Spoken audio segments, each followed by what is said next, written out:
Okay, so quick comparison tayo ngayon dito sa dalawang bagong flip ng Samsung. Ito yung Z Flip 7 FE at ito naman yung Z Flip 7. Okay, so alin sa dalawang to, yung dapat ninyong piliin. So doon muna tayo sa presyo. Itong nasa kaliwa ay yung Z Flip 7 FE. May presyo ngayon na 56,190 pesos. Ito namang Flip 7 ay 68,490.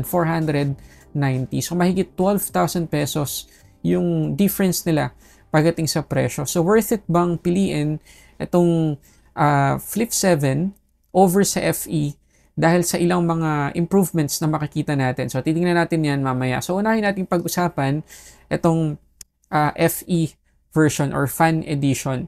So kung titingnan niyo yung specs nitong Z Flip 7 FE tsaka ng Z Flip 6 sa previous na series nila, parang recycled lang. Parang Z Flip 6 lang to na may konting improvements. Okay, so titingnan natin yan.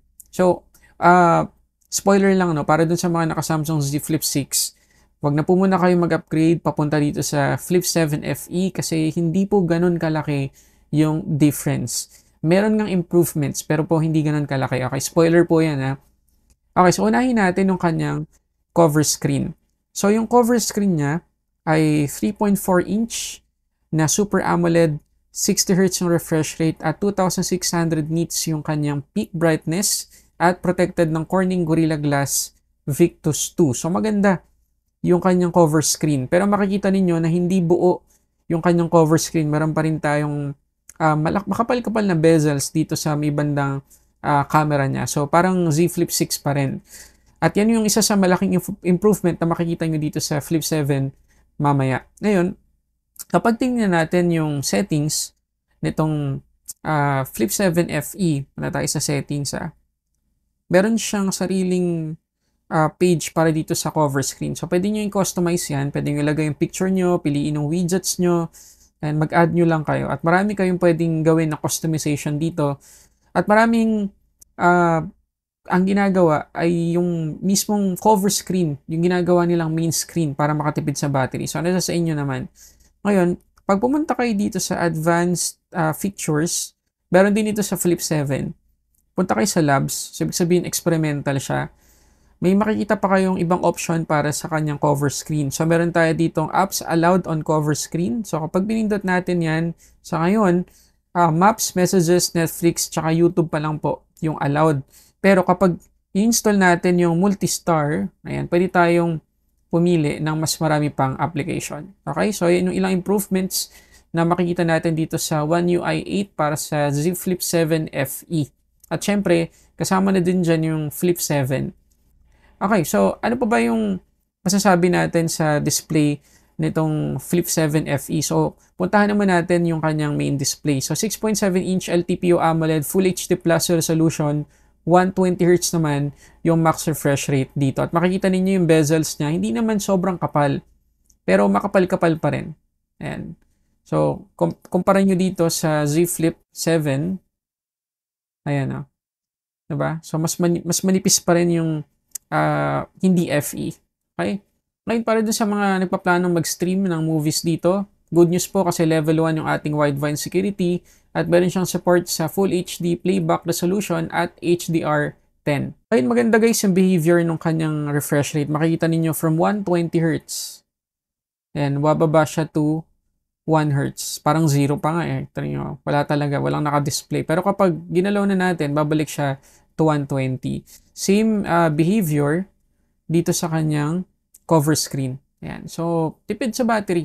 Itong Z Flip 7. Ngayon, pagdating naman sa performance, naka One UI 8 tayo dito on top of Android 16. Android 16 na po ito out of the box. Tapos, yung kanyang major Android upgrades na marireceive ay aabot po ng 7. So, imagine, napakatagal po natin magagamit yung phone nito. At 7 years din yung kanyang security patches. Yung kanyang chipset ay Exynos 2400, LPDDR5X yung kanyang RAM at UFS 4.0 naman yung kanyang storage type. Tapos meron tayong virtual RAM dito, RAM Plus yung tawag sa Samsung. So up to 8GB yung pwede nating i-add sa kanyang physical RAM. Tapos itong Z Flip 7 FE ay merong 4,000 mAh na battery capacity tapos capable sa 25 watts na charging, 15 watts wireless charging at 4.5 watts reverse wireless charging. Ngayon ito yung Antutu score na nakuha natin sa kanya kapag ginamit natin yung RAM Plus, 1,298,630. Pero nung in-off na natin yung kanyang RAM Plus, bumaba tayo ng kaunti, 1,224,924 na lang. Hindi naman sobrang layo nung ibinaba ng kanyang performance, pero makikita natin na may tulong yung RAM Plus sa kanya. Ngayon pagdating naman sa kanyang wildlife stress test, makikita nyo na nabawasan tayo ng 8% sa battery, tapos 11 degrees naman yung nadagdag sa kanyang temperature. Well, not bad, pero hindi natin masasabi na very good yung kanyang thermals, pati yung battery consumption. Saktong-sakto lang. Pero reminder lang na yung test ito ay ginawa natin the whole time naka-open or naka-unfold yung Z Flip 7 FE. So, imagine kung ano naman, hindi naman buong maghapon naka-unfold siya kapag ginagamit natin, mas matipid po siya sa battery. Okay, ngayon naman pag-usapan natin itong non-FE version. Mas mahal siya, 68,490. So more than 12,000 pesos yung kanilang difference. At ito talaga yung legit na upgrade mula doon sa Z Flip 6. Ngayon, kung titingnan ninyo yung design ng dalawang flip na to, bagong flip ng Samsung, mas makapal po talaga yung FE version. Mas manipis yung non-FE, yung mas mahal. Ayan. Depende na lang sa preference niyo. Pero sa totoo lang mas gusto ko na mas makapal yung phone. Mas maganda yung grip natin dito. Pero yun nga lang, hindi ko magets kung bakit mas maliit yung battery capacity ng FE sa non-FE. So pag-usapan natin ng kanyang cover screen. So almost same sila ng specs nung FE. Mas malaki lang talaga yung real estate nitong sa non-FE version. So makikita ninyo, edge to edge na yung kanyang cover screen. Diba? Talagang nakakasosyal yung itsura. So 4.1 inch Super AMOLED yung ating cover screen, 120Hz yung kanyang refresh rate, 2600 nits din yung kanyang peak brightness at protected din ng Corning Gorilla Glass Victus 2. At same na same din yung customization na pwede natin magawa dito sa Z Flip 7 tsaka dito sa FE.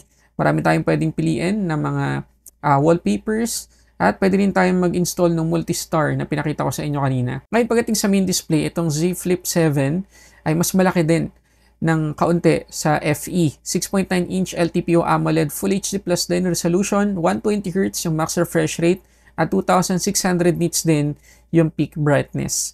At makikita ninyo na same din yung behavior ng kanilang refresh rate.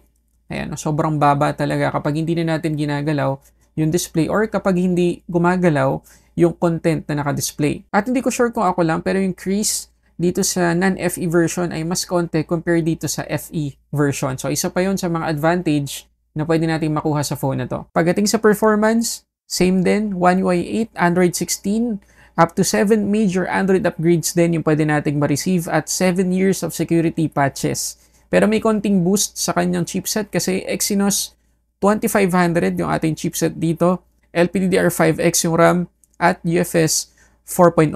Ngayon, pagdating sa RAM Plus, up to 12GB naman dito sa non-FE. Ngayon, ang kagandahan pa dito sa non-FE, kapag sinaksak natin sa monitor via USB-C, meron tayong Samsung DeX. So, para siyang desktop experience ng One UI. Pero kapag sinaksak naman natin sa monitor via USB-C, itong FE version, magbi-mirror lang yung kanyang display. So, wala tong Samsung DeX.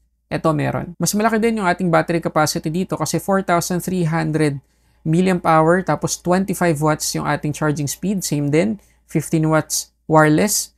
4.5 watts reverse wireless. Medyo mataas-taas din yung Antutu score na nakuha natin dito kasi 1,479,977 kapag ginamit natin yung RAM Plus. Buwaba ng kaunti nung in-off na natin ng RAM Plus, naging 1,478,570 na lang.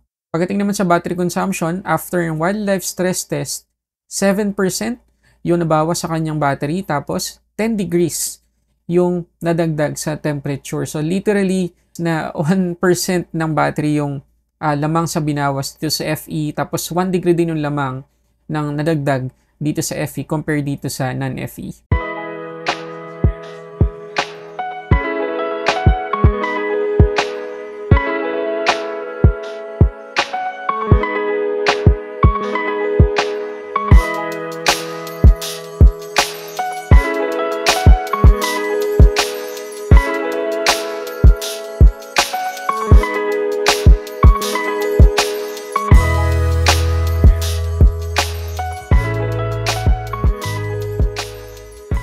So, ito yung video recording sa main camera nitong FE tsaka ng non-FE. So, parehas silang 50 megapixels na merong OIS. Pati yung sensors nila ng dalawang flip na to, same lang din. Pati yung ultra-wide nila, 12 megapixels, same lang din.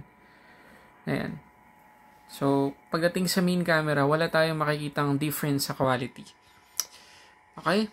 So, at least parehas lang may OIS. So, kahit na mag-vlog tayo gamit yung main camera habang naka-fold itong ating flip ay pwede. Ayan. Ayos. Masarap mag-video recording kasi hindi ganun ka-agaw pansin. Okay? So, try naman natin ngayon yung selfie camera kapag naka-unfold. Okay, so ito naman yung selfie camera natin sa dalawang flip na to. So, ganun din. Parehas din silang 10 megapixels dito sa selfie camera. Tapos, ang difference lang na nakita ko ay may HDR sa video recording dito sa non-FE. So, parehas silang up to 4K 60fps din dito sa selfie camera. Ayan. Okay, may nakikita ba kayong difference pagdating sa quality? Okay, comment kayo dyan sa baba. Okay, so yun yung rundown ng specs tsaka ilang mga benchmark ng dalawang bagong flip ng Samsung. Pasensya na kayo, medyo mabilisan lang at hindi masyadong detailed yung ating quick review or hands-on sa dalawang flip na to kasi pinahiram lang sa atin ito. Maraming salamat sa nagpahiram ng phone na to. Pero kung kayo guys yung tatanungin, alin sa dalawang flip na to yung mas pipiliin nyo? Itong FE version or itong non-FE? Worth it ba? Or sulit ba na magdagdag ng 12,000 pesos dito sa non-FE para makuha natin yung mas malaking display at mas magandang chipset? Pero kaunti lang naman talaga yung enhancement compare dito. So, comment kayo dyan sa baba kung ito pipiliin ninyo. Pero kung ako'y tatanungin ninyo, mabilisang recommendation lang. Mas gusto ko po itong FE version. Parang mas practical siya. Same din yung camera system na makukuha natin dito. Tapos, ang pinakalamang lang talaga na nakikita ko, yung malaking display. Kasi yung performance, hindi rin sila nagkakalayo eh. Halos same lang din. So, opinion ko lang naman yun. Pero kung kayo yung tatanungin, alin dito sa dalawa ay mas pipiliin nyo, at sabihin nyo na rin kung bakit yun ang napili ninyo. Okay, maraming salamat sa panonood guys. Para sa samot-saring unboxing and reviews, this is Sulit Tech Reviews.